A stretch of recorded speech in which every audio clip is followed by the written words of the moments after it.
Section 1. The jarring echo. Have you ever pressed play on a recording and heard a stranger speak your words? A jolt of surprise runs through you. You might even look around the room, as if to find the person who is imitating you. Your brow furrows. You think to yourself, that can't be me. That is not how I sound. This feeling is nearly universal. A small but powerful shock. It can leave you feeling awkward or embarrassed. You are not alone. It's almost a rite of passage in our digital world. The reason for this surprise is not a flaw in your voice. It's not that you sound unpleasant to others. The truth is more fascinating. It lives in your body and the wiring of your brain. You are experiencing a simple biological trick. You hear your voice through two channels at once, a private concert only you can hear. A recording strips one channel away. You're left with an unfamiliar echo. Section 2. A tale of two pathways. When you speak, the sound of your voice begins a remarkable journey to your brain, and it travels along two distinct paths simultaneously. The first path is one we all know. It is called air conduction. As you form words, your vocal cords vibrate. Sound waves travel out of your mouth. They move through the air. They reach your outer ear. This is how another person a few feet away hears you, the public version of your voice. But at the exact same moment, a second, more intimate journey is taking place. This path is called bone conduction. Vibrations also travel inward. They resonate through your skull and your jawbone, going straight to your inner ear, bypassing the eardrum entirely. This internal pathway carries sound differently. The bones of your head conduct lower frequencies more efficiently, adding depth, richness, bass. This is your private voice, fuller, warmer, only you truly hear. Herein lies the core of the mystery. Your everyday voice is a composite, a rich blend of sound from the air and sound from your bones. Your brain mixes these two streams into a single perception of your voice. When you listen to a recording, that balance is broken. A microphone captures only the air-conducted sound. It can't capture internal skull vibrations. So a recording shows only half the story, the air sound. The deep resonant tones from bone conduction are absent. The recording sounds thinner and higher-pitched than you're used to. Your brain expects the full-bodied sound and feels something is missing. The surprise is your brain noticing a key ingredient is gone, like seeing your reflection in a still lake versus seeing a photograph of yourself. The reaction is often immediate dislike. The recorded voice might sound higher in pitch, it might sound thinner, or lacking the warmth and resonance you're used to. It can sound weak or hesitant. It exposes little tics you never noticed. That you said, the slight crack in your tone, the breath you took mid-sentence. They stand out with startling clarity. This unfiltered version can feel like a betrayal. It mismatches the person you believe you are. So let's begin a journey to understand this, not to fix flaws, but to explore the science of how we hear. Section 3. The blueprint in your brain. Our brain is not a passive receiver of information. It is an active predictor, constantly building models of the world to anticipate what will happen next. This applies to everything from catching a ball to understanding a conversation. Your brain has also built a detailed model, a sort of auditory blueprint, of your own voice. This blueprint is formed over a lifetime, speaking, hearing yourself speak. It is based on that rich composite sound, bone conduction and air conduction. This internal model becomes a core part of your identity, the sound you associate with your innermost thoughts and feelings. This mental blueprint creates a powerful sense of expectation. Your brain anticipates the sound it is about to produce and hear, the familiar resonant tone. When you listen to a recording, the sound that reaches your ears does not match this expectation. The recorded voice lacks the bass frequencies from bone conduction, and it violates the brain's prediction. This mismatch triggers a kind of error signal. Something is wrong here. This is not the expected outcome. Section 4. The social mirror. Our voice is more than just a tool for communication. It is a fundamental part of our identity. It is one of the primary ways we present ourselves to the social world. We subconsciously associate certain vocal qualities with personality traits. A deep voice might be perceived as authoritative, a soft voice as gentle, a rapid voice as energetic. We build a self-image that includes not just how we look or act, but also how we sound, based on the inside, bone-enriched version. When a recording presents a different sound, often higher and less resonant, it creates a jarring conflict with our self-image. If you see yourself as confident and strong, Hearing a voice that sounds thinner or more hesitant can be deeply unsettling. It's amplified by our fear of social judgment. We worry about being accepted, respected, liked. We have all heard critiques of someone's voice as annoying, nasal, monotonous. Hearing our own recorded voice, we project that critical lens outward and imagine everyone hears us the same way.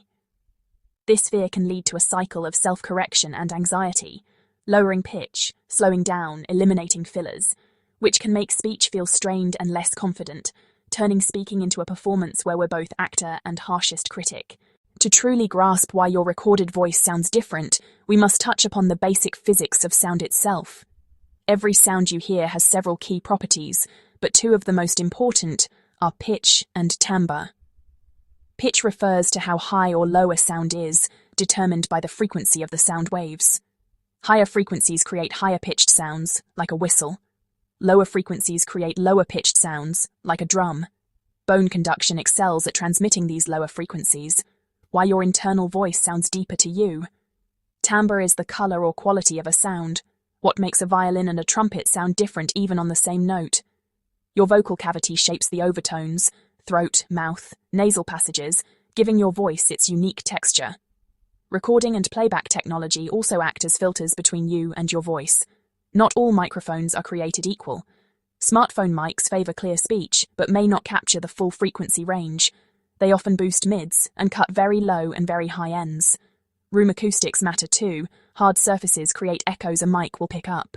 What you're judging isn't just your voice, it's mic, room, and speaker in a chain. When you are speaking in a live conversation, you are in a state of dynamic control. You can adjust your volume, speed up to show excitement, or pause for emphasis. You are responding to the environment and the person you are talking to. This feels natural because you are steering it. You are the pilot of your own voice. Hearing a recording inverts this. The act of communication is over. You are a passenger, forced to listen to a journey already completed.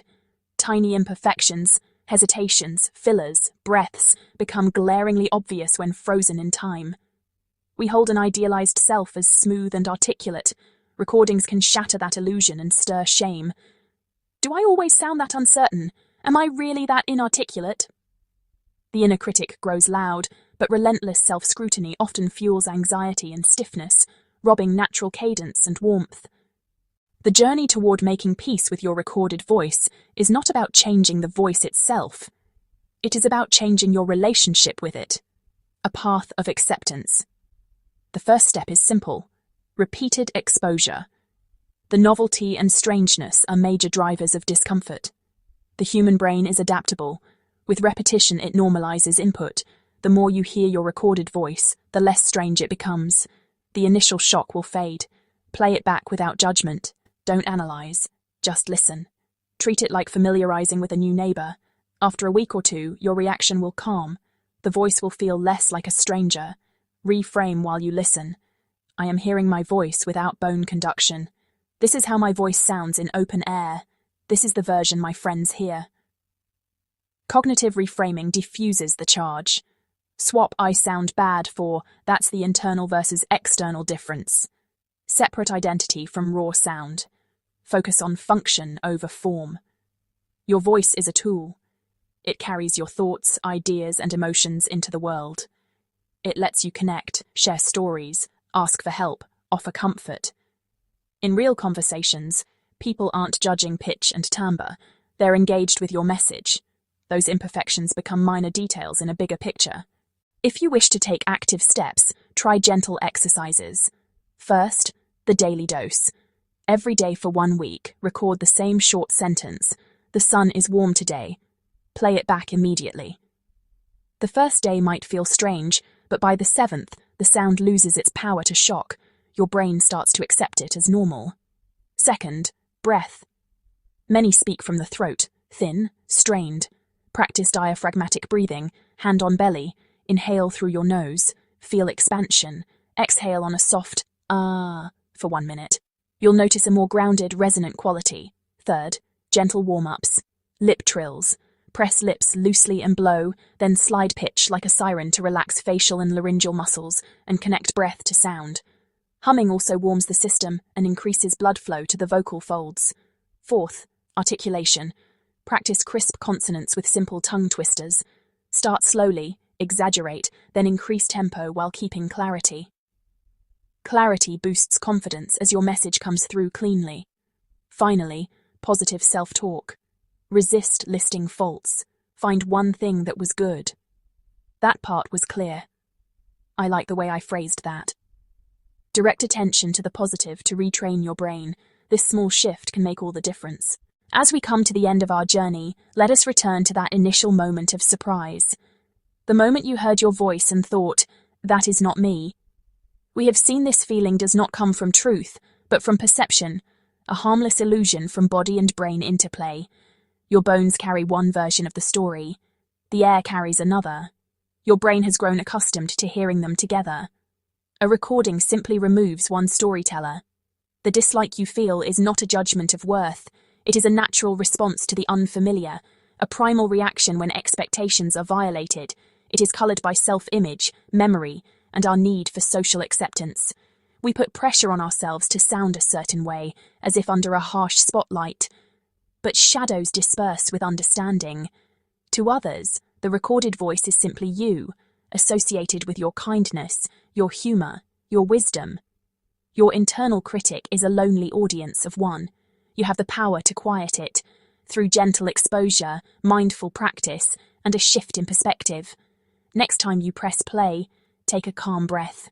Do not flinch, do not judge, just listen. Remember the two paths of sound, the blueprint in your brain, the technology in your hand.